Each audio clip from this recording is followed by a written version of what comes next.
கிறிஸ்துவில் பிரியமானவர்களே, இறைமகன் இயேசுவின் நாமத்தில் உங்களை அன்போடு கூட வாழ்த்துகின்றேன். நம்பிக்கையின் தேவன் இந்த வாரமெல்லாம் நம்பிக்கையின் வார்த்தைகளை கொடுத்து கொண்டிருக்கிறார். உங்கள் வாழ்க்கையில் நம்பிக்கை உண்டாகும், நன்மை உண்டாகும், ஆசீர்வாதம் உண்டாகும், கிருபைகள் பெருகும். ஒரு வசனத்தை நான் வேதத்திலிருந்து வாசிக்க விரும்புகிறேன். எரேமியா தீர்க்கதரிசன புத்தகம் 31ஆம் அதிகாரம் 10வது வசனம். ஜாதிகளே, நீங்கள் கர்த்தருடைய வார்த்தையை கேட்டு தூரத்தில் உள்ள தீவுகளில் அறிவித்து இஸ்ரவேலரை சிதறடித்தவர் அதை சேர்த்து கொண்டு ஒரு மேய்ப்பன் தன் மந்தையை காக்கும் வண்ணமாக அதை காப்பார் என்று சொல்லுங்கள்.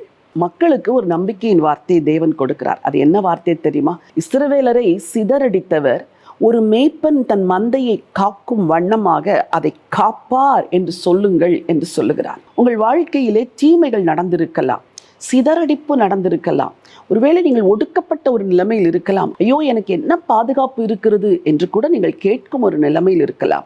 ஆனால் இங்கே வசனம் சொல்கிறது, ஒரு மேய்ப்பன் தன் மந்தையை காக்கும் வண்ணமாக அதை காப்பார் என்று வார்த்தை சொல்கிறது. கர்த்தர் உங்களை காப்பார், உங்களை காப்பாற்றுவார். எவ்வளவு ஒரு அற்புதமான வார்த்தை.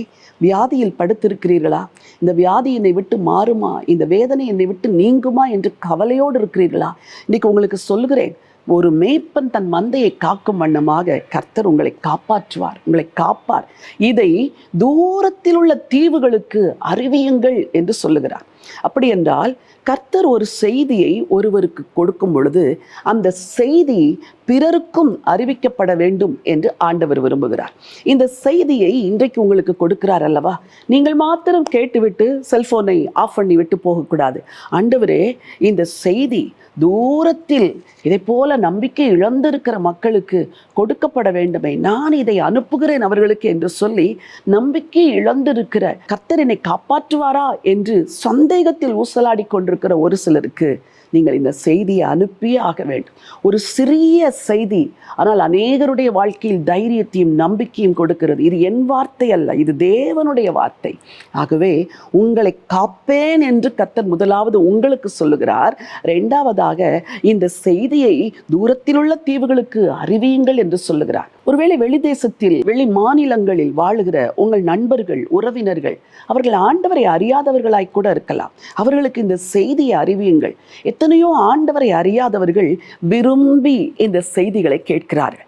ஒரு முறை ஒரு குறிப்பிட்ட தேசத்திற்கு நான் போயிருந்த பொழுது, நான் காரை விட்டு இறங்கி ஒரு உணவகத்தில் சாப்பிடுவதற்காக கடந்து சென்றேன். பக்கத்தில் காரை நிறுத்திவிட்டு ஒரு பெண் ஓடி வந்தாள். அவள் நெற்றியிலே பெரிய பொட்டு இருந்தது. அவள் ஓடி வந்து, சிஸ்டர் சோத்திரம் என்று சொன்னாள். அந்த வார்த்தை கூட அவளுக்கு சரியாக உச்சரிக்க முடியவில்லை. நான் கேட்டேன், நீ யாரம்மா என்று. சிஸ்டர், நான் ஒரு ஆண்டவரை அறியாத மகள்தான், ஆனால் ஒவ்வொரு நாளும் உங்கள் செய்தியை கேட்பேன். அந்த செய்தி என்னை மிகவும் பலப்படுத்தும். எனக்கு இயேசுவை பற்றி தெரியாது, எனக்கு பைபிள் கிடையாது, எங்கள் வீட்டில் அதையெல்லாம் ஒத்துக்கொள்ள மாட்டார்கள். ஆனால் காலை விடிந்தவுடன் முதலாவது உங்கள் செய்தியை கேட்டு விடுவேன். அந்த இயேசு சுவாமி எவ்வளவு நல்லவர் என்றும் என்னை எவ்வளவு நேசிக்கிறார் என்றும் நான் அதன் மூலமாய் புரிந்து கொள்கிறேன். நீங்கள் ஜெபிப்பீர்களே, உங்களோடு கூட சேர்ந்து நானும் ஜெபிப்பேன். எத்தனையோ பிரச்சனைகளை இந்த ஆண்டவர் எனக்கு மாற்றி போட்டிருக்கிறார் என்று சொன்னாள். ஆச்சரியமாக இருந்தது. ஆண்டவரை அறியாத பிள்ளைகளுக்கு கூட இந்த நற்செய்தியை எடுத்து செல்லுங்கள். எத்தனையோ பேர் நம்பிக்கை இல்லாமல் வாழ்வை முடித்து கொள்ளுகிறார்கள், தற்கொலை செய்கிறார்கள், குடும்பங்களில் தவறான முடிவுகளை எடுத்து விடுகிறார்கள். வாலிப பிள்ளைகளுடைய வாழ்க்கை சின்னாபின்னமாக்கப்படுகிறது. பிறருக்கு இதை அறிவியுங்கள். என்ன செய்தி? கர்த்தர் உன்னை காப்பார், உங்களையும் காப்பார். நீங்கள் யாருக்கு இந்த வார்த்தைகளை அனுப்புகிறீர்களோ அவர்களையும் காப்பார். ஜெபம் செய்யலாம். பரலோகத்தின் தேவனே, நல்ல ஆண்டவரே, ஒரு மேய்ப்பன் தன் மந்தையை காக்கும் வண்ணமாய் எங்களை காக்கிற தேவன், உமக்கு நன்றி. இன்றைய தினத்திலும் இந்த வார்த்தையை கேட்கிற உடைய பிள்ளைகள் ஒவ்வொருவரையும் என் ஆண்டவர் ஆசீர்வதிக்க வேண்டும் என்று சொல்லி ஜெபிக்கிறேன்.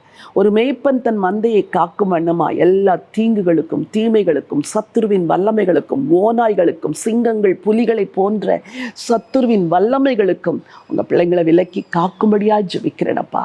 ஆசீர்வதிங்க ஆண்டவர் இயேசுவின் நாமத்தில் பிதாவே, ஆமென். பிரியமானவர்களே, ஒரு மேய்ப்பன் தன் மந்தையை காக்கும் வண்ணமாக இந்த தேவன் உங்களை காப்பாற்றுவார். நம்பிக்கை கொண்டு இந்த நாளை துவங்குங்கள். இந்த நாள் ஒரு வெற்றியின் நாள். God bless you.